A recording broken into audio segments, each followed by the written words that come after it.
ആമേൻ, praise God. പുതിയൊരു സന്ദേശത്തിലേക്ക് ഞാൻ നിങ്ങളെ സന്തോഷത്തോടെ സ്വാഗതം ചെയ്യുകയാണ്. 2026 നാം സ്റ്റെപ്പ് വെക്കാൻ ഇനി വെറും ചില ദിവസങ്ങൾ മാത്രം മുമ്പിൽ അവശേഷിക്കുമ്പോൾ 26 ഒരു ജയകരമാകാൻ 25 പരാജയങ്ങൾ നിങ്ങളെ അനുഗമിക്കരുത് എന്നുള്ള ചിന്തയിൽ നിങ്ങൾ ഇരിക്കുകയാണെങ്കിൽ this message is exclusively for you. കാരണം അത്ര വലിയ ആത്മീയ ശക്തിയും അത്ര വലിയ ആത്മീയ മർമ്മങ്ങളും അടങ്ങുന്ന ഒരു സന്ദേശമാണിത്. വീഡിയോയുടെ അവസാനം വരെ നിങ്ങൾ കാണുക. ഇതിനകത്ത് നിന്ന് എടുത്തു മാറ്റാൻ കഴിയുന്ന ഒരു പോയിന്റ് പോലും ഇല്ല. അത്ര ഇമ്പോർട്ടന്റ് ആയിട്ടുള്ള ചിന്തകളും അത്ര ഇമ്പോർട്ടന്റ് ആയിട്ടുള്ള ഒരു സന്ദേശവുമാണ്. അതുകൊണ്ട് ഞാൻ നിങ്ങളിൽ നിന്ന് ഭയങ്കര വലിയ സപ്പോർട്ട് എക്സ്പെക്ട് ചെയ്യുകയാണ്. കാരണം നിങ്ങളുടെ ലൈക്സ്, നിങ്ങളുടെ ഷെയർ, നിങ്ങളുടെ ഓരോ വാല്യുബിൾ കമന്റ്സ് ഇതൊക്കെ ഈ വീഡിയോ സക്സസിലേക്ക് എത്തിക്കും. അതുകൊണ്ട് മാക്സിമം ഈ വീഡിയോ കണ്ടുകൊണ്ടിരിക്കുന്ന മാന്യ സുഹൃത്ത് ഈ വീഡിയോ സപ്പോർട്ട് ചെയ്യണമെന്ന് ഞാൻ പ്രാർത്ഥിക്കുന്നു. കഴിയുന്നവർക്കെല്ലാം നിങ്ങൾ അയച്ചു കൊടുക്കുക. ഈ സന്ദേശം നിങ്ങൾക്ക് മാത്രമല്ല, ഇത് ലക്ഷക്കണക്കിന് ജനങ്ങളെ ഫോക്കസ് ചെയ്തുകൊണ്ടാണ് ഈ ഒരു സന്ദേശം ചെയ്യുന്നത്. അതുകൊണ്ട് പ്രിയപ്പെട്ട സുഹൃത്ത്, ദയവായി ഇത് മാക്സിമം ആൾക്കാരിലേക്ക് നിങ്ങൾ എത്തിക്കുക. ഈ വീഡിയോയുടെ ലിങ്ക് എടുത്ത് നിങ്ങൾ സ്റ്റാറ്റസ് ആയിട്ട് ഇടാൻ പറ്റുമെങ്കിൽ ഇടുക. ഫേസ്ബുക്കോ ഇൻസ്റ്റയോ എവിടെയാണോ നിങ്ങൾക്ക് പോസ്റ്റ് ചെയ്യാൻ പറ്റുന്നത് അവിടെയൊക്കെ നിങ്ങൾ പോസ്റ്റ് ചെയ്യുക. നിങ്ങളുടെ ഗ്രൂപ്പുകളിലേക്ക് നിങ്ങൾ ഷെയർ ചെയ്യുക. ഒരുപാട് പേർക്ക് ഇത് പ്രയോജനപ്പെടട്ടെ.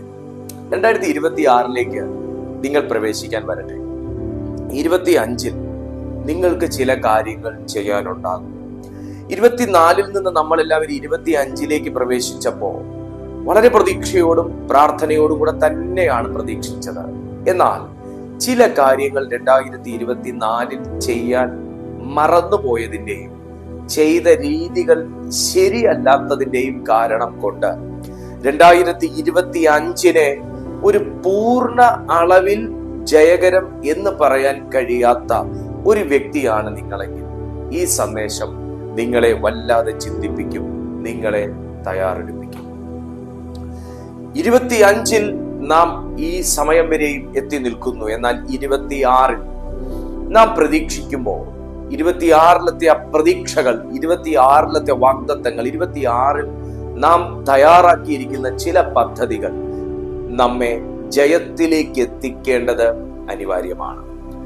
അതെത്തണമെങ്കിൽ ചില കാര്യങ്ങൾ ചെയ്യേണ്ടത് അനിവാര്യമാണ്. ആ കാര്യങ്ങൾ എന്തൊക്കെയാണ് എന്നാണ് ഈ സന്ദേശത്തിലൂടെ ഞാൻ നിങ്ങൾക്ക് കൈമാറുന്നത്. വീഡിയോയുടെ അവസാനം വരെ കാണാൻ മറക്കരുത്. സഭാപ്രസംഗിയുടെ പുസ്തകത്തിൽ 10-ാമത്തെ അധ്യായം 8-ാമത്തെ വാക്യത്തിൽ ഇങ്ങനൊരു വാക്യം കിടപ്പുണ്ട്: കുഴി കുഴിക്കുന്നവൻ അതിൽ വീഴും, മതിൽ പൊളിക്കുന്നവനെ പാമ്പ് കടിക്കും. അപ്പൊ ഇതിനകത്തുനിന്ന് എന്താ മനസ്സിലാക്കാനുള്ളത് നിങ്ങൾ ഇങ്ങനെ ചിന്തിക്കും. ഒരു വാക്യം അതിനകത്ത് കിടപ്പുണ്ട്: കുഴിയും മതിലും. കുഴി, ഒരു മനുഷ്യൻ എന്തോ ഒരു കാര്യത്തിന് വളരെ വേഗതയിൽ ദർശനത്തോടെ മുൻപോട്ട് പോകുമ്പോൾ അവനെ വീഴ്ത്തിക്കളയുന്നതും ആ ദർശനത്തിലേക്ക് പോയി അവനെ എത്താൻ സമ്മതിക്കാതെ ആ കുഴിയിൽ വെച്ച് അവന്റെ ആ യാത്രയെ അവസാനിപ്പിക്കുന്നതുമാകുന്ന ഒരു അടയാളമാണ്. മതിൽ ഒരു മനുഷ്യന്റെ എല്ലാ സംരക്ഷണത്തെയും സൂചിപ്പിക്കുന്ന ഒന്നാണ്. ഒരു മനുഷ്യന്റെ കാവലിനെ സൂചിപ്പിക്കുന്ന ഒന്നാണ്. അത് പൊളിച്ചാൽ പാമ്പ് കടിക്കും എന്നൊരു വാക്യം അവിടെ പറയുന്നു. ഈ 25 നാം പണിത മതിലിനെ ആരൊക്കെയോ പൊളിച്ചു. 25 നാം തന്നെ പലപ്പോഴും നമ്മുടെ വേലികൾ പൊളിഞ്ഞു കിടക്കുന്നത് ശ്രദ്ധിക്കാതെ പോയി. നാം തന്നെ നമ്മുടെ മതിലുകളെ ബലപ്പെടുത്താൻ മറന്നുപോയി. നാം തന്നെ മതിലിന്റെ വിടവുകളെ കണ്ടിട്ടും അവഗണിച്ച് നമ്മുടെ തിരക്കിൽ എങ്ങോട്ടോ പോയി. അതുകൊണ്ട് ആ മതിലിനിടയിലൂടെ, ആ വേലിപ്പൊത്തിലൂടെ ചില പാമ്പുകളൊക്കെ നമ്മുടെ വീട്ടിലേക്കും പറമ്പിലേക്കും ഒക്കെ കടന്നു വന്ന് ജീവിതത്തിലേക്കൊക്കെ ഇഴഞ്ഞു വന്ന് കടിയേറ്റ് 25 വേഗത കുറഞ്ഞു പോയ ഒരു വ്യക്തിയാണ് നിങ്ങളെങ്കിൽ, 25 പലതരത്തിലുള്ള തടസ്സങ്ങളിലും തകർച്ചകൾക്കകത്തും പെട്ടുപോയ ഒരു വ്യക്തിയാണ് നിങ്ങളെങ്കിൽ, ഈ 26 പ്രവേശിക്കുമ്പോൾ, അല്ലെങ്കിൽ ഒരുപക്ഷെ 2026 തുടക്കത്തിൽ നിങ്ങൾ ഈ സന്ദേശം കണ്ടുകൊണ്ടിരിക്കുമ്പോൾ പരിശുദ്ധാത്മാവ് നിങ്ങളെ ഓർമ്മിപ്പിക്കുകയാണ്: കഴിഞ്ഞ വർഷത്തെ, കഴിഞ്ഞ ആണ്ടിലത്തെ ആ പരാജയം നിന്നെ അനുഗമിക്കാൻ ദൈവം ഇന്ന് അനുവദിക്കത്തില്ല. നിന്നെ അനുഗമിക്കാൻ ദൈവം അനുവദിക്കത്തില്ല. കാരണം ചിലതിനെയൊക്കെ പിടിച്ചു കെട്ടാൻ പരിശുദ്ധാത്മാവ് നിന്റെ കൈകളെ ഇന്ന് ബലപ്പെടുത്താൻ പോവുകയാണ്. ഈ ആരംഭത്തിൽ തന്നെ പരിശുദ്ധാത്മാവ് ആരോടോ പറയുന്നു, ചില പിന്തുടർച്ചകളെ വെട്ടിമാറ്റാൻ, ചില അനുഗമിച്ച് പുറകെ വരുന്ന നിഴൽ രൂപത്തിലുള്ള ചിലതിനെയൊക്കെ വെട്ടിമാറ്റാൻ പരിശുദ്ധാത്മാവ് ഇന്ന് ചിലരുടെ കയ്യിൽ വചനം എന്ന വാളേൽപ്പിക്കാൻ പോകുകയാണ്. എന്തെങ്ങനെ ചെയ്യണമെന്ന് അറിഞ്ഞുകൂടാത്ത 26 ഒരു സക്സസിലേക്ക് എത്താൻ വേണ്ടി ഞാൻ എന്ത് പ്രിക്കോഷൻ ആണ് എടുക്കേണ്ടതെന്ന് അറിയാത്ത, എന്ത് തയ്യാറെടുപ്പുകളാണ് ഞാൻ അതിന് ചെയ്യേണ്ടതെന്ന് അറിയാത്ത, പ്രാർത്ഥിച്ചാൽ മതിയോ എന്നും ഉപവസിച്ചാൽ പോരെ എന്നും ഒക്കെ ചിന്തിക്കുന്ന നിങ്ങളോട് ദൈവത്തിന്റെ ആത്മാവ് പറയുകയാണ്, ഇന്ന് നിങ്ങളെ സ്റ്റെപ്പ് വെപ്പിക്കുന്ന ഒരു ദിവസമാണ്. എന്തെങ്ങനെ ചെയ്യണമെന്ന് ഈ സന്ദേശത്തിലൂടെ ആത്മാവ് ആവശ്യക്കാരനിലേക്ക് എത്തിക്കും. മതിൽ പൊളിഞ്ഞു കിടക്കുക വളരെ ഭീകരമാകുന്ന ഒരു കാര്യമാണ്. മതിൽ പൊളിഞ്ഞു കിടക്കുക. ദൈവം സംരക്ഷണത്തിന്റെ മതിൽ തീർക്കുന്ന ദൈവമാണ്. ആ സംരക്ഷണത്തിന്റെ മതിലിനകത്തിരുന്ന് നീ ചെയ്യുന്നത് ശത്രുവിന് കാണാനൊക്കത്തില്ല. ആ മതിലിനകത്ത് നിന്ന് നീ പറയുന്നത് ശത്രുവിന് കേൾക്കാനൊക്കത്തില്ല. ആ മതിലിനകത്തിരുന്ന് നീ വിഭാവനം ചെയ്യുന്നത് സാത്താൻ അറിയാൻ കഴിയത്തില്ല. എന്നാൽ എവിടെ വിടവ് വരുന്നോ ആ വിടവിലൂടെ അവന്റെ കണ്ണു നോക്കും. എവിടെ പൊളിഞ്ഞു കിടക്കുന്നോ അതിലൂടെ അവന്റെ സൈന്യം കയറും. എന്നാൽ ഇന്ന് ചില മതിലുകൾ പണിയാൻ പോവുകയാണ്. സംശയമൊന്നും വേണ്ട, മതിൽ പണിയുന്ന ദിവസമാണ്. ചില മതിലുകൾ പണിയുന്ന ദിവസമാണ്. ചില മതിലുകൾ പണിയുന്ന ദിവസമാണ്. പുതുവർഷം ഒരു തുടക്കമല്ല, പുതുവർഷം ഒരു പുതിയ കാവലാണ് നമുക്ക് വേണ്ടത്. പുതിയ വർഷം എല്ലാവരും പറയുന്നത് പുതിയ വർഷം ഒരു തുടക്കമാണ്. അല്ല, പുതിയ വർഷം ഒരു പുതിയ കാവലാണ് നമുക്ക് വേണ്ടത്. സദൃശവാക്യങ്ങൾ 4-ാമത്തെ സദൃശവാക്യത്തിലേക്ക് പ്രിയപ്പെട്ടവരൊന്ന് വന്നേ. 4-ാമത്തെ സദൃശവാക്യം 23-ാമത്തെ വാക്യം ഒന്ന് നോക്കിക്കേ. സകല ജാഗ്രതയോടും, ആ വാക്ക് വേണമെങ്കിൽ നിങ്ങൾക്കൊന്ന് നോട്ട് ചെയ്യാം. സകല ജാഗ്രതയോടും കൂടെ നിന്റെ ഹൃദയത്തെ കാത്തുകൊള്ളുക, ജീവന്റെ ഉത്ഭവം അതിൽ നിന്നല്ലോ ആകുന്നത്. പുതിയ വർഷത്തിലേക്ക് പ്രവേശിക്കുന്ന, അല്ലെങ്കിൽ ഇപ്പോൾ പുതിയ വർഷത്തിൽ നിന്ന് ഇരുന്നു കൊണ്ട് ഈ സന്ദേശം കേൾക്കുന്ന നിങ്ങൾ ഒരു കാര്യം ചിന്തിക്കണം. പുതിയ വർഷം എന്ന് പറയുന്നത് കഴിഞ്ഞ വർഷത്തെ എല്ലാം അവസാനിപ്പിച്ചു, ഇതൊരു പുതിയ തുടക്കം അല്ല. പുതിയ വർഷം എന്ന് പറയുന്നത് ഒരു പുതിയ കാവലും ഒരു പുതിയ തീരുമാനവുമാണ്. എന്താണ്? സകല ജാഗ്രതയോടും കൂടെ നിന്റെ ഹൃദയത്തെ കാത്തുകൊള്ളുക. ഹൃദയം സെറ്റ് ആവാത്ത ഒരു വ്യക്തിക്ക് ആത്മീയമായി ഉറച്ചു നിൽക്കാൻ കഴിയത്തില്ല. ഹൃദയം ദൈവസന്നിധിയിൽ സെറ്റ് ആകാത്ത ഒരു വ്യക്തിക്ക് ആ ഹൃദയത്തിനകത്ത് ദൈവികമാകുന്നത് സ്വീകരിക്കാൻ കഴിയത്തില്ല. ജാഗ്രത വേണം. കർത്താവ് നിങ്ങളോട് പറയുന്നു, നിങ്ങളുടെ വീടിനെ കുറിച്ചൊരു ജാഗ്രത വേണം, മക്കളെ കുറിച്ചൊരു ജാഗ്രത വേണം, നിങ്ങളുടെ സ്പിരിച്വൽ ലൈഫിനെ കുറിച്ച് നിങ്ങൾക്കൊരു ജാഗ്രത വേണം, നിങ്ങളുടെ വാഗ്ദത്തത്തെ കുറിച്ച് നിങ്ങൾക്കൊരു ജാഗ്രത വേണം. എങ്ങനെ ജാഗ്രത വേണം? അറിഞ്ഞാ പോരാ, ഹൃദയത്തിനകത്ത് അത് ഏറ്റെടുക്കണം. ഹൃദയം കൊണ്ട് നിങ്ങൾ ജാഗ്രതയോടെ ജാഗരൂകനായിരിക്കണം. ചില വചനങ്ങൾ അങ്ങോട്ട് വരാൻ പോവുക, നമ്മളെ ചിന്തിപ്പിക്കുന്ന വചനങ്ങൾ ഇനി അങ്ങോട്ട് വരാൻ പോവുക. 2025 ജാഗ്രത കുറവുണ്ടായോ? 2025 ജാനുവരി ഓക്കെ ആയിരുന്നു, ഫെബ്രുവരിയിലും നിങ്ങൾ ഓക്കെ ആയി, മാർച്ച് മുതൽ മെല്ലെ അലസത തുടങ്ങി, ഏപ്രിൽ പിന്നെ അതൊരു ശീലമായി തുടങ്ങി, മെയ് മുതൽ പിന്നെ അതൊരു തുടർച്ചയായി മുൻപോട്ട് പോയി ഈ ഡിസംബർ മാസത്തിൽ എത്തി നിൽക്കുമ്പോൾ ജാഗ്രത എവിടെയെങ്കിലും കുറഞ്ഞു എന്ന് തോന്നുന്നുണ്ടോ പ്രിയപ്പെട്ട സുഹൃത്തെ? എവിടെയൊക്കെയോ ഏറ്റെടുത്ത ചില തീരുമാനങ്ങളിൽ ഞാൻ പിഴവ് വരുത്തിയില്ലേ എന്ന് മനസ്സാക്ഷി നിങ്ങളോട് സംസാരിക്കുന്നെങ്കിൽ ഇത് കുറ്റപ്പെടുത്താനല്ല ദൈവാത്മാവ് നിങ്ങളെ ഈ വചനം കേൾപ്പിക്കുന്നത്. ദൈവാത്മാവ് കുറ്റപ്പെടുത്തലിന്റെ ദൈവമല്ല. കർത്താവ് നിങ്ങളെ ഓർമ്മിപ്പിക്കുകയാണ്, 26-ലെങ്കിലും 25-ൽ നിങ്ങളെ ഏൽപ്പിക്കണമെന്ന് തമ്പുരാൻ ആഗ്രഹിച്ച ചില നന്മകൾ, 25-ൽ നിങ്ങളെ ഏൽപ്പിക്കണമെന്ന് ആഗ്രഹിച്ച ചില ബ്ലെസ്സിങ്സ്, ചില വരങ്ങൾ, കൃപകൾ, അഭിഷേകം ഈ വർഷമെങ്കിലും പരിശുദ്ധാത്മാവിന് നിങ്ങളിലേക്ക്, ഈ ദിവസമെങ്കിലും നിങ്ങളിലേക്ക് ഒന്ന് ഓപ്പൺ ചെയ്യണമെന്നുള്ള ആഗ്രഹം കൊണ്ടത്രേ അവിടുന്ന് ഇത് നിങ്ങളെ ഓർമ്മിപ്പിക്കുന്നത്. ജാഗ്രതയിൽ കുറവ് വന്നു, ഒന്ന് ടൈപ്പ് ചെയ്യുക. എന്തോ വന്നാലും ഇന്നു മുതൽ എന്റെ ജാഗ്രതയിൽ കുറവ് വരത്തില്ല, ടൈപ്പ് ചെയ്യുക, താഴെ ടൈപ്പ് ചെയ്യുക. ഓ ഹല്ലേലൂയ. ജാഗ്രതയിൽ കുറവ് വന്നു, ഏറ്റെടുത്ത തീരുമാനങ്ങൾക്കകത്ത് വീഴ്ച വരുത്തിയോ? വിഷമിക്കണ്ട, ഇതൊരു പുതിയ തുടക്കമെന്ന് ഞാൻ പറയുന്നില്ല, ഇതൊരു പുതിയ കാവല, ഇതൊരു പുതിയ കാവല. നിന്റെ ഹൃദയത്തെ നീ മുദ്രയിടാൻ തയ്യാറാകും. പരിശുദ്ധാത്മാവിനോട് പറ, അപ്പാ എന്റെ ഹൃദയത്തെ ഒന്ന് മുദ്രയിടപ്പ, ഞാൻ തീരുമാനങ്ങൾ ഇത് വ്യതിചലിച്ചു പോകുന്നു. ഞാൻ പ്ലാൻ ചെയ്യുന്ന കാര്യങ്ങൾക്കകത്ത് ഞാൻ വ്യതിചലിച്ചു പോകുന്നു. എന്നെ ഹെൽപ്പ് ചെയ്യപ്പ, എന്നെ കൺട്രോൾ ചെയ്യപ്പ. അവിടുന്ന് പറഞ്ഞാൽ നിശ്ചയമായിട്ടും ആ കാവൽ നിങ്ങൾ വർദ്ധിപ്പിക്കും. ഹൃദയം കാക്കാത്ത അല്ലെങ്കിൽ ഹൃദയം സൂക്ഷിക്കാത്ത ഒരു വ്യക്തിക്ക് വർഷം മാറിയിട്ടും കാര്യമില്ല. 24 പോലെ തന്നെ ആയിരിക്കും, 25 പോലെ തന്നെ ആയിരിക്കും, 26 പോലെ തന്നെ ആയിരിക്കും, 27. ഹൃദയം മാറാത്ത ഒരു വ്യക്തിക്ക്, ധാരണകൾ മാറാത്ത ഒരു വ്യക്തിക്ക്, ആറ്റിറ്റ്യൂഡ് മാറാത്ത ഒരു വ്യക്തിക്ക് എല്ലാ വർഷവും, എല്ലാ മാസവും, എല്ലാ ദിവസവും ഒരുപോലെയാണ്. കാരണം അവൻ 24 25 വന്നപ്പോഴും 25 26 പോകുമ്പോഴും അവൻ ഓരോ വർഷവും അവൻ അഭിമുഖീകരിക്കുന്ന യുദ്ധവും കൊണ്ടാണ് അവൻ അടുത്ത വർഷത്തിലേക്ക് ചാടുന്നത്. കാരണം അവൻ അറിയില്ല എന്തെങ്ങനെ ഏത് രീതിയിൽ ഡീല് ചെയ്യണമെന്ന്.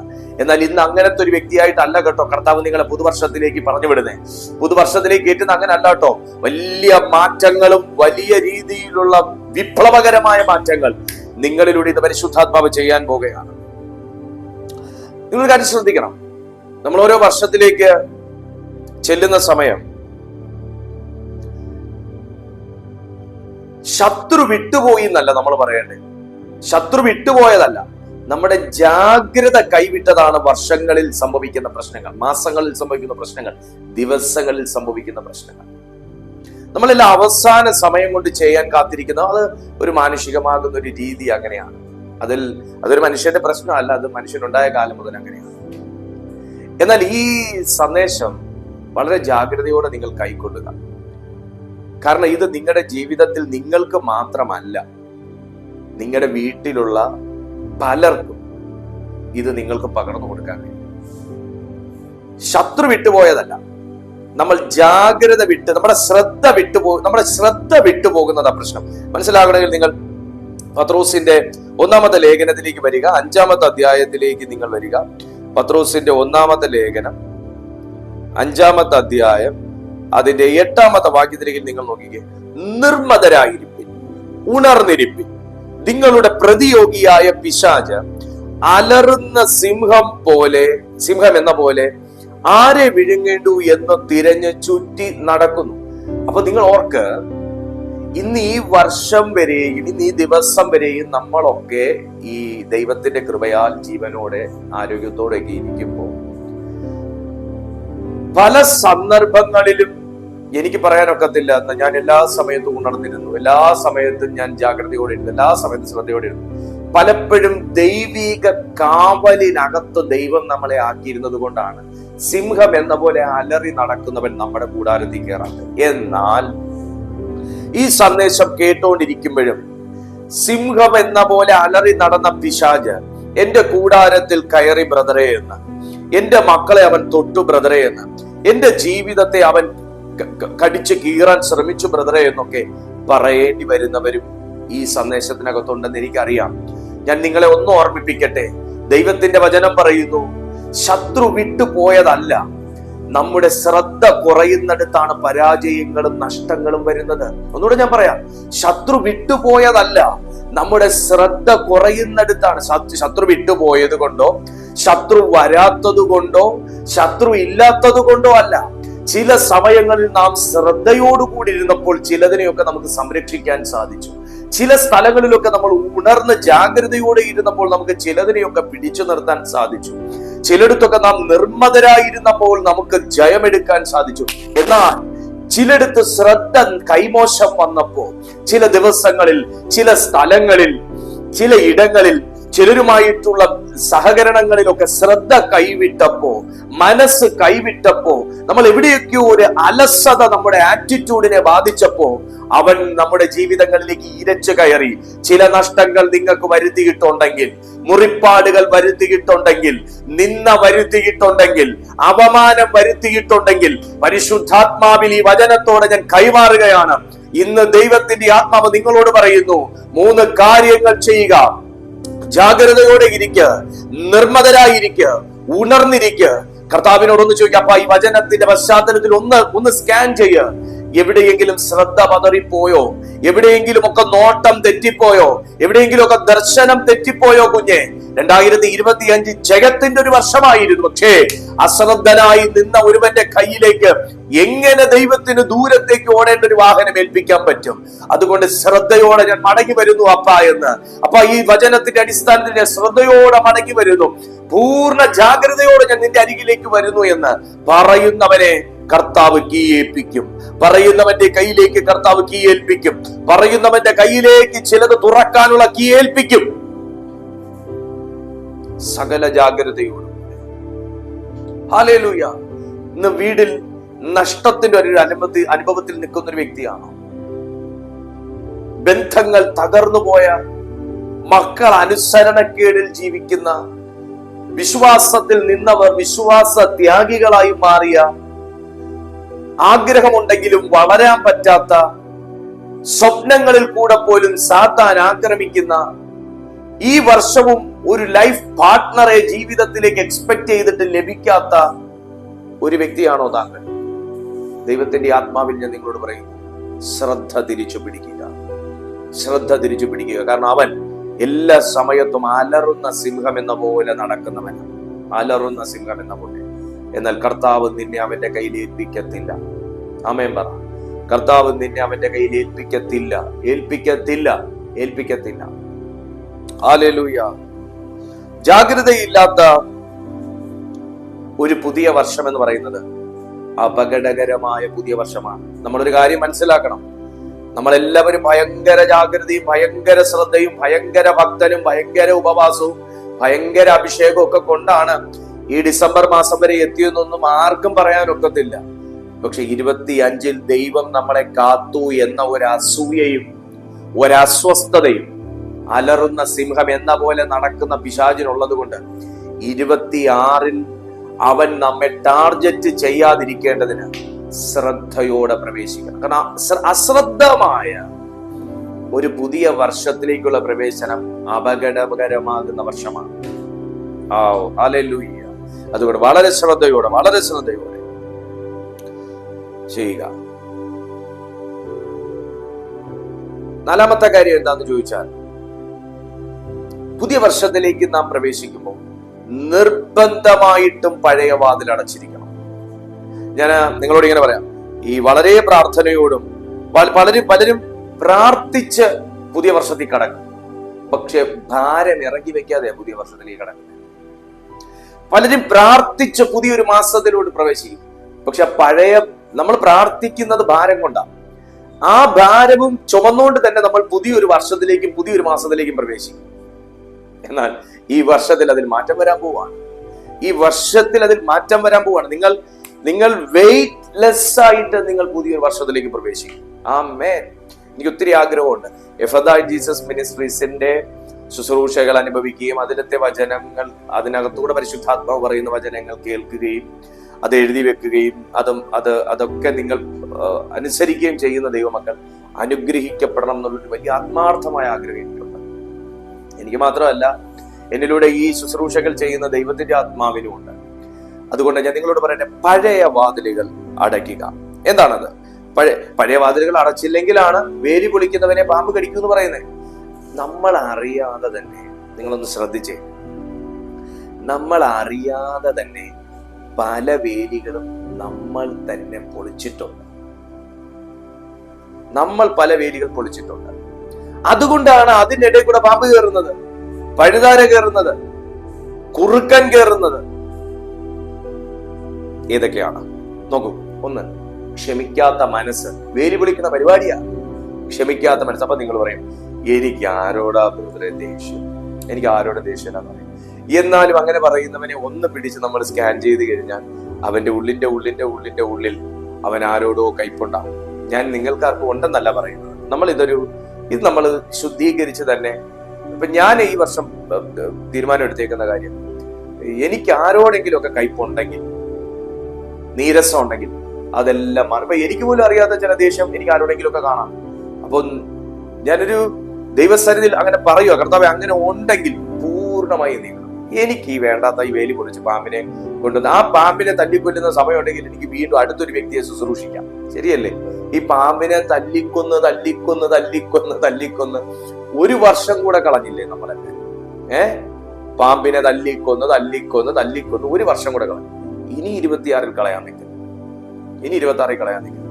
അതുകൊണ്ട് ക്ഷമിക്കാത്ത മനസ്സിലൂടെ വേലി പൊളിച്ച പാമ്പ് അകത്ത് കയറിയെങ്കിൽ, പാപത്തോടുള്ള നമ്മുടെ ആസക്തി നിമിത്തം വേലി പൊളിച്ച പാമ്പിലൂടെ വേലി പൊളിച്ചിട്ടിട്ട് അതിലൂടെ പാമ്പ് അകത്ത് കയറിയെങ്കിൽ പാപത്തോടുള്ള ആസക്തി വിട്ടേക്കുക. അനുസരണക്കേട് എന്ന സ്വഭാവം കൊണ്ട് വേലി പൊളിച്ച് അതിലൂടെ പാമ്പ് അകത്ത് കയറിയെങ്കിൽ ആ അനുസരണക്കേട് വിട്ടേക്കുക. ക്രിസ്തുവിൽ നമ്മളെ അനുസരണത്തിനായി പിടിച്ചടക്കുക. ആത്മീയാലസത, ആത്മീയാലസത, ആത്മീയാലസത, അത് 3 അല്ല 5 വട്ടം പറയും. ആത്മീയാലസത എന്ന അനുസരണക്കേടിലൂടെ അല്ലെങ്കിൽ ആ ഒരു പ്രവൃത്തിയിലൂടെ വേലി പൊളിച്ച് പാമ്പിനെ പിടിച്ചകത്ത് കയറ്റിയെങ്കിൽ അതിനെ വിട്ടേക്കുക, അതിനെ വിട്ടേക്കുക, അതിനെ വിട്ടേക്കുക. പ്രവചനം കേട്ടിരുന്ന് പ്രവചനം എടുത്ത് അടുക്കി വെക്കാൻ ഹൃദയത്തിനകത്തും മനസ്സിലും ഇനി ഒരു ബാക്കിയില്ലാത്തവർ ഈ മീറ്റിംഗിനകത്തുണ്ടെങ്കിൽ എന്നെ ഒന്ന് ശ്രദ്ധിക്കുക. പ്രവചനങ്ങൾ നിങ്ങളെ ആ പ്രവചന പൂർത്തിയിലേക്ക് എത്തിക്കണമെങ്കിൽ വചനത്തിനകത്ത് പറയുന്ന അനുസരണക്കകത്ത് നാം എല്ലാവരും അച്ചടക്കമുള്ളവരായിരിക്കണം. അച്ചടക്കമുള്ള ആത്മീയ ജീവിതമാണ് അനുഗ്രഹത്തിലേക്ക് ഒരു മനുഷ്യനെ എത്തിക്കുന്നത്. അതുകൊണ്ട് വേലി പൊളിഞ്ഞു കിടക്കുന്ന ചിലരോട് ദൈവത്തിന്റെ ആത്മാവ് പറയുന്നു, പാപം നിന്നെ വേലി പൊളിച്ച് അതിനകത്ത് പാമ്പിനെ കയറ്റി പാമ്പിൻ കുട്ടികളെ പ്രസവിക്കുമാറാക്കി ജീവിതം ഈ അവസ്ഥ വരെ കൊണ്ടെത്തിച്ചെങ്കിൽ പാപത്തോട് വിട പറയുക. ഈ 2025-ൽ ഒരു പുതിയ അഭിഷേകത്തിലേക്ക് കടക്കുക. ഒരു ക്ഷമിക്കാത്ത മനസ്സ്, ആരോടെങ്കിലും ഒക്കെ ദേഷ്യമോ ഈർഷ്യയോ വൈരാഗ്യമോ പകയോ ഒക്കെ ഉണ്ടെങ്കിൽ യേശുവിന്റെ നാമത്തിൽ അതിനെ പറിച്ച് കളവേരോടെ എന്നിട്ട് പറയാം, എന്റെ പൊന്നേശ്വരപ്പച്ച, എന്റെ ഹൃദയത്തിൽ നീ വന്ന് വസിക്കുക. എനിക്ക് ആരോടും പക വേണ്ട, ആരോടും ദേഷ്യം വേണ്ട. ഞാൻ ക്രിസ്തുവിൽ അനുസരണത്തിനായി എന്നെ സമർപ്പിക്കുകയാണെന്ന് പറയാം. ആത്മീയ അലസത, ഒരു ദിവസം പോലും ദൈവവചനം കേൾക്കാതിരിക്കരുത്, ഒരു ദിവസം പോലും ബൈബിൾ വായിക്കാതിരിക്കരുത്, ഒരു ദിവസം പോലും പ്രാർത്ഥിക്കാതിരിക്കരുത്. ഒരു ദിവസം വേണമെങ്കിൽ ഫുഡ് കഴിക്കാതിരുന്നോളൂ, കുഴപ്പമില്ല, വെള്ളം കുടിക്കാതിരുന്നോളൂ, കുഴപ്പമില്ല. പക്ഷെ ഞാൻ ദൈവവചനത്തെ വിട്ട് പിന്മാറത്തില്ലെന്ന് ഒരു തീരുമാനം എടുക്കാൻ പറ്റും. ഇന്നു മുതൽ ഞാൻ അങ്ങനെ ചെയ്യുന്നത് ടൈപ്പ് ചെയ്തേ. അതൊരു പ്രവചന അനുസരണമാണ്. ഒന്ന് ടൈപ്പ് ചെയ്തേ. ഹല്ലേലൂയ. ഇതെല്ലാം തുറന്ന വാതിലുകളാണ്. ദുഷ്ടനകത്ത് കയറാൻ, നിങ്ങളുടെ ജീവിതത്തെ കൺട്രോൾ ചെയ്യാൻ പറ്റുന്ന തുറന്നിട്ട വാതിലുകളാണ്. സോ യേശുവിൻ നാമത്തിൽ അടയ്ക്കാ വാതിൽ. നിങ്ങളെ പുതിയൊരു അനുഗ്രഹത്തിലേക്ക് കർത്താവ് കൊണ്ട് കടക്കും. പുതിയ വർഷത്തിലേക്ക് നാം പ്രവേശിക്കുമ്പോൾ ഈ ഭാരം ഒന്നും കൊണ്ട് പ്രവേശിക്കരുത്. ഈ ഭാരം ഇറക്കാതെ നമ്മൾ പുതിയ വർഷത്തിലേക്ക് പ്രവേശിക്കുന്നതും ഈ വർഷം നമ്മൾ ഒരു പരാജിതനെ പോലെ ജീവിച്ചതും എല്ലാം ഒരുപോലെ തന്നെയാണ്. ശത്രുവിനെ തോൽപ്പിക്കണം എന്നുള്ളതാണ് നമ്മുടെ അവസാനത്തെ ചിന്ത. 2025-ൽ നമ്മൾ ഇതുപോലെ നമ്മളെ കൺട്രോൾ ചെയ്ത ദുഷ്ടനെ തോൽപ്പിച്ച് അധികാരത്തോടെയാണ് പുതുവർഷത്തിലേക്ക് പ്രവേശിക്കുന്നത്. അപ്പോ ശത്രുവിനെ തോൽപ്പിക്കുന്നത് പ്രതിജ്ഞയാകരുത്, ശത്രുവിനെ തോൽപ്പിക്കുന്നത് അധികാരമാണെന്ന് തിരിച്ചറിയാം. പറഞ്ഞേ, താഴെ എഴുതിയ, ശത്രുവിനെ തോൽപ്പിക്കുന്നത് പ്രതിജ്ഞയല്ല, ഞാൻ ശത്രുവിനെ തോൽപ്പിക്കുന്നത് എന്റെ അധികാരമാണ്, എന്റെ അധികാരം. അധികാരത്തോടെയാണ് ഞാൻ അവനെ തോൽപ്പിക്കാൻ പോകുന്നത്. അതുകൊണ്ട് ഇന്നു മുതൽ ഞാൻ എന്റെ ബുദ്ധിയിൽ തീരുമാനം എടുക്കുകയല്ല, ഞാൻ ആത്മാവിൽ തീരുമാനിക്കുകയാണ്. എന്റെ അധികാരമാണ് എന്നെ ഈ 2025-ൽ എന്നെ എവിടെയെല്ലാം വീഴ്ത്തിയോ, എന്റെ എന്തെല്ലാം കവർന്നെടുത്തോ, എന്റെ എന്തെല്ലാം നശിപ്പിച്ചോ, എന്റെ തീരുമാനത്തിൽ എന്നെ ഉറച്ചു നിൽക്കാൻ അനുവദിക്കാതിരുന്നോ, അതിനെയെല്ലാം യേശുവിന്റെ നാമത്തിൽ ഞാൻ തകർക്കും എന്നൊന്ന് പറഞ്ഞേ. നിങ്ങൾ പുതുവർഷത്തിൽ എടുക്കേണ്ട ഒരു തീരുമാനം, നിങ്ങൾ 2025-ൽ നിങ്ങൾ എന്തെങ്കിലും പുതിയൊരു കാര്യം ദൈവത്തിനായി ചെയ്യണം, തുടങ്ങണം, ആരംഭിക്കണം. അതിൽ നിങ്ങൾ പല തീരുമാനങ്ങൾ ഇതിനോടകം നിങ്ങൾ എടുത്തിട്ടുണ്ടാകും. അതിൽ ഞാൻ ഇങ്ങനെ പറയട്ടെ, ഇങ്ങനൊരു തീരുമാനം എടുക്കണം. കഴിഞ്ഞ വർഷം എന്റെ ഹൃദയത്തിലും മനസ്സിലും ജീവിതത്തിലും കുടുംബത്തിലും ഞാൻ ഇടം കൊടുത്തതിന് ഈ വർഷം കൊടുക്കണം. യോശുവ എന്തുവാ പറഞ്ഞേ? യോശുവ പറഞ്ഞെന്താ? ഞാനും എന്റെ കുടുംബവും ഞങ്ങൾ യഹോവയെ സേവിക്കും. അതൊരു തീരുമാനം, അതൊരു പ്രതിജ്ഞയല്ല, അതൊരു തീരുമാനമാണ്. നമ്മൾ പ്രതിജ്ഞയ്ക്കകത്തുണ്ട്. ഇന്നു മുതൽ ഞാൻ കള്ളു കുടിക്കത്തില്ല. അവൻ 2 ദിവസം അവൻ ബുദ്ധിയിൽ അവനെ നിയന്ത്രിക്കും. 3ന്റെ അന്ന് താനെ അവൻ പോലും അറിയാതെ അവന്റെ കാല് നടന്നു ചെന്ന് സാധനം മേടിച്ചുകൊണ്ട് വെച്ചായിരിക്കും. ഇന്നു മുതൽ ഞാൻ പാപം ചെയ്യത്തില്ല. 2 ദിവസം അവൻ ബുദ്ധി കൊണ്ട് അവനെ നിയന്ത്രിക്കും. മോനെ, ആ ലൂപ്പുകൾ പൊട്ടിക്കണം നമ്മിൽ നിന്ന്. മനസ്സിലായി? നമ്മളിതൊക്കെ ഇത് സ്പിരിച്വൽ ആണെന്ന് പറയുമ്പോഴും നമ്മൾ പാപം ചെയ്യാതിരിക്കുന്നതും പാപം ചെയ്യുന്നതും ഇതെല്ലാം നമ്മൾ രണ്ട് കാര്യം മനസ്സിലാക്കണം. പാപം ചെയ്യാതെ ഒരു വ്യക്തി പരിശുദ്ധാത്മാവിൽ ജീവിക്കുന്നു എന്നുണ്ടെങ്കിൽ അവൻ ഒരേ സമയം അവന്റെ ആത്മാവിനെയും അവന്റെ ശരീരത്തെയും അതുപോലെ അവന്റെ മനസ്സിനെയും അവന്റെ തലച്ചോറ് അടങ്ങുന്ന സിസ്റ്റത്തെയും അവൻ നിയന്ത്രിക്കാൻ പരിശീലിച്ചതുകൊണ്ടാണ്. ഒരു വ്യക്തി പാപം ചെയ്യുന്നെങ്കിൽ അവൻ പ്രാർത്ഥിക്കാത്തതുകൊണ്ടല്ല, ദൈവം കളഞ്ഞുകൊണ്ടല്ല, പരിശുദ്ധാത്മാവ് അവനിൽ ഇല്ലാത്തതുകൊണ്ടല്ല. പാപം ഒരു വ്യക്തിക്ക് ചെയ്യാതിരിക്കണമെങ്കിൽ അത് മറ്റൊരു വ്യക്തിയെ കുറിച്ച് കുറ്റം പറയുന്നേ ആകട്ടെ, മറ്റേതെങ്കിലും തരത്തിലുള്ള ജഡിക പാപങ്ങളാകട്ടെ, ജഡിക ചിന്തകളാകട്ടെ, മോഷ്ടിക്കുന്നതാകട്ടെ, കളവ് പറയുന്നതാകട്ടെ, ഇതൊക്കെ ചെയ്യുന്നു എന്നുണ്ടെങ്കിൽ ദൈവം ഇല്ലാത്തോണ്ടോ ദൈവത്തിന് ശക്തി ഇല്ലാത്തോണ്ടോ പ്രാർത്ഥിക്കാത്തോണ്ടോ പള്ളി പോകാത്തോണ്ടോ ഒന്നും അല്ല. ഇതിനെ നമ്മൾ ആത്മീയമായി കാണുന്നതോടൊപ്പം തന്നെ ഇതിനകത്ത് നാം മാനുഷികമായി കൂടെ കാണും. കാരണം ഒരു മനുഷ്യൻ ദേഹം ദേഹി ആത്മാവിൽ നിർത്തിയിരിക്കുന്ന ഒരു വ്യക്തിത്വമായിരിക്കെ ആ വ്യക്തിയെ ആത്മാവ് അവന്റെ അകത്തെ മനുഷ്യനിൽ പണിയുന്നത് പോലെ തന്നെ അവന്റെ ശരീരത്തെയും അവന്റെ ബ്രെയിനിലുള്ള ലൂപ്പിനെയും ജയിക്കുവാൻ അവന് സാധിക്കണം. ആത്മാവ് കൊണ്ട് അവന്റെ ശരീരത്തിന്റെ ഇഷ്ടത്തെയും മനസ്സിന്റെ ഇഷ്ടത്തെയും നിയന്ത്രിക്കുവാൻ അവൻ ശീലിക്കണം. അത് ശീലമാണ്, നമ്മൾ ശീലിക്കുന്നതാണ്. അല്ലാതെ ആത്മാവ് ഉടനെ വന്ന് നമ്മുടെ ശരീരത്തെ പൂട്ടി മനസ്സിനെ പൂട്ടി അങ്ങനല്ല. പരിശുദ്ധാത്മാവുള്ള ഒരു വ്യക്തിക്ക് പാപം ചെയ്യാതെ, അത് ഏത് മേഖലയിലാണെങ്കിലും പാപം ചെയ്യാതിരിക്കണമെന്നുണ്ടെങ്കിൽ അവനെ അതിന് ട്രിഗർ ചെയ്യുന്നതിനെ അവൻ ഫൈൻഡ് ഔട്ട് ചെയ്യും. അത് ഹോളി സ്പിരിറ്റ് കൊടുക്കുന്ന ഒരു കൃപയാണ്. ആ ട്രിഗർ ചെയ്യുന്നതിനെ ഫൈൻഡ് ഔട്ട് ചെയ്ത് അതിനെ അവിടെ ബ്ലോക്ക് ചെയ്യും. ഇപ്പൊ ദേഷ്യപ്പെടാൻ, കോപിക്കാനുള്ള ഒരു ടെൻഡൻസി വരുന്ന ഒരാളാണെങ്കിൽ അത് ട്രിഗർ ചെയ്യുന്ന സാഹചര്യം അവിടെ അവൻ നോട്ട് ചെയ്യും. ഇന്നതാണ് ആ സാഹചര്യം. സോ ആ സാഹചര്യത്തിൽ നിന്ന് ഞാൻ എസ്കേപ്പ് ആകണം. അതവന്റെ ശീലമാണ്, അതവന്റെ ബുദ്ധിയെ അവൻ ശീലിപ്പിക്കുന്നതാണ്, മനസ്സിനെ ശീലിപ്പിക്കുന്നതാണ്. ഇത് ബ്രെയിനും മനസ്സുമായിട്ടുള്ള ഒരു ലൂപ്പാണ്. ഒരേ തെറ്റുകൾ തന്നെ പിന്നെയും ആവർത്തിപ്പിക്കുന്നത്. അത് നമ്മുടെ ഹോർമോൺസുമായിട്ടുള്ള ലൂപ്പുണ്ട്, ബ്രെയിനുമായിട്ടുള്ള ലൂപ്പുണ്ട്, മനസ്സും ചിന്തകളുമായിട്ടുള്ള ലൂപ്പുണ്ട്. ഈ ലൂപ്പുകളാണ് ഇങ്ങനെ ചെയ്തെങ്കിലേ സാറ്റിസ്ഫാക്ഷൻ ഉണ്ടാകുള്ളൂ, ഇങ്ങനെ കണ്ടെങ്കിലേ സാറ്റിസ്ഫാക്ഷൻ ഉണ്ടാകുള്ളൂ, അവനിട്ട് രണ്ട് കൊടുത്താലേ എനിക്ക് സമാധാനമാകുള്ളൂ. ഇത് റോങ് ഇൻഫർമേഷൻ ആണ്. കാരണം നമ്മൾ അങ്ങനെയാണ് ശീലിച്ചേക്കുന്നത്. ഒന്നടിച്ച 10 അങ്ങോട്ട് കൊടുക്കുന്നതാണ് ശീലിച്ചേക്കുന്നത്. അപ്പൊ ആ ഇൻഫർമേഷൻ ആണ് ബ്രെയിനിൽ ഇരിക്കുന്നത്. അവൻ നിന്നെ 1 അടിച്ച് 10 അടിക്ക് എന്നുള്ള ഇൻഫർമേഷൻ ആണ് കൊടുക്കുന്നത്. ആ ഇൻഫർമേഷനിലൂടെയാണ് നിങ്ങൾ 25 ജീവിച്ചതെങ്കിൽ ആ 25 പരാജയങ്ങൾ നിങ്ങളുടെ കൂടെ 26 കടക്കും. സോ ഇപ്പോൾ ഒരു തീരുമാനം എടുക്കുക. പഴയ ജീവിതം എനിക്ക് വേണ്ട, പഴയ മനസ്സ് എനിക്ക് വേണ്ട, പഴയ ചിന്ത വേണ്ട. ഇന്നു മുതൽ പുതിയ സൽക്കർമ്മങ്ങൾ ചെയ്യുമെന്ന് പറയുക. ഇന്നു മുതൽ ഞാൻ യേശുവിന്റെ നാമത്തിൽ പുതിയ കാര്യങ്ങൾ ഇന്നു വരെ ഞാൻ ചെയ്തിട്ടില്ലാത്ത നന്മകൾ ഞാൻ ഇന്നു മുതൽ ചെയ്യും. ഇന്നു മുതൽ ഞാൻ ശീലിച്ചിട്ടില്ലാത്ത നന്മകൾ ശീലിക്കും. ഞാൻ പ്രാക്ടീസ് ചെയ്യുമെന്ന് പറയും. യേശുവിന്റെ നാമത്തിൽ നിങ്ങൾ പുതിയ ചില തീരുമാനങ്ങൾ എടുക്കുക. കർത്താവ് നിങ്ങളെ അനുഗ്രഹിക്കും. അതുകൊണ്ടാണ് യോശുവയുടെ പുസ്തകത്തിൽ 24-ാമത്തെ അധ്യായം 15-ാമത്തെ വാക്യത്തിൽ പറഞ്ഞു, ഞാനും എന്റെ കുടുംബവും എന്റെ വീട് യഹോവയെ സേവിക്കും. ഇന്നു മുതൽ നിങ്ങളുടെ വീട്ടിൽ ദൈവത്തിന് അവസരം കൊടുക്കുക, മനസ്സിൽ ദൈവത്തിന് അവസരം കൊടുക്കുക, ചിന്തകളിൽ അവസരം കൊടുക്കുക. വർഷങ്ങൾ മാറുന്നത് ദൈവമക്കളെ വേണമെങ്കിൽ ടൈപ്പ് ചെയ്ത് താഴെ കമന്റ് ബോക്സിൽ ഇട്ടോ. വർഷങ്ങൾ മാറുന്നത് കലണ്ടറിലാണ്, എന്നാൽ നമ്മുടെ ജീവിതം മാറുന്നത് തീരുമാനങ്ങളിലൂടെ. മനസ്സിലാക്കി? വർഷങ്ങൾ മാറുന്നത് കലണ്ടറിലാണ്, എന്നാൽ നമ്മുടെ ജീവിതം മാറുന്നത് തീരുമാനങ്ങളിലൂടെ. സോ നിങ്ങൾ ഈ മെസ്സേജ് കാണുന്നത് ഏത് ദിവസമാണോ, ഇന്നത്തെ ദിവസം നിങ്ങൾക്ക് തീരുമാനിക്കാം നിങ്ങളുടെ ജീവിതം മാറണോ അതോ വർഷം മാറണോ. ഹല്ലേലൂയ.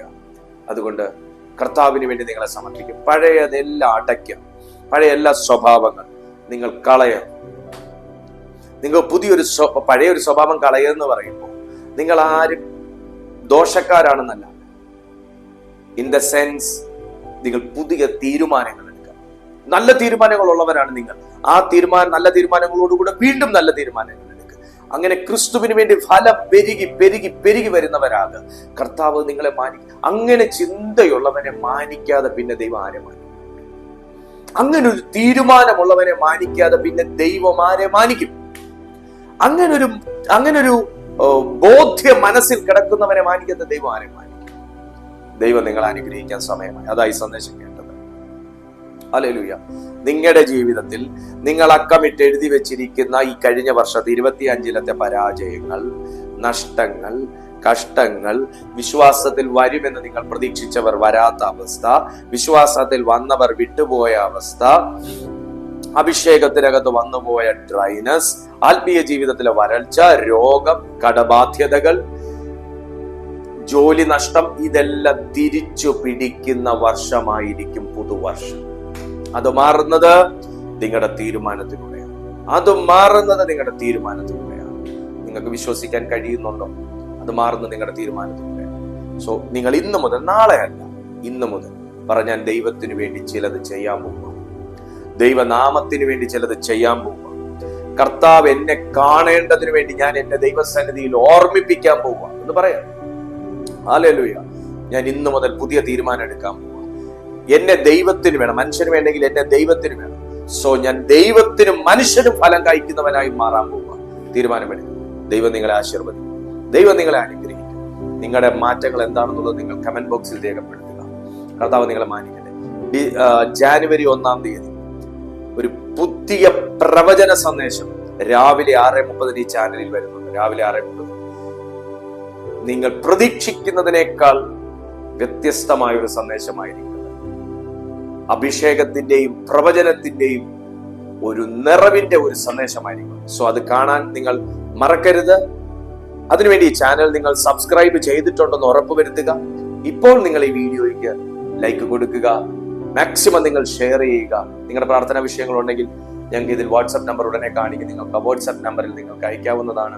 എല്ലാ ദിവസവുമുള്ള സന്ദേശങ്ങൾ, എല്ലാ ദിവസവും നമ്മുടെ ഈ ചാനൽ മീറ്റിംഗ് നടക്കുന്നുണ്ട്. രാവിലെയും വൈകുന്നേരവും നടക്കുന്നുണ്ട്.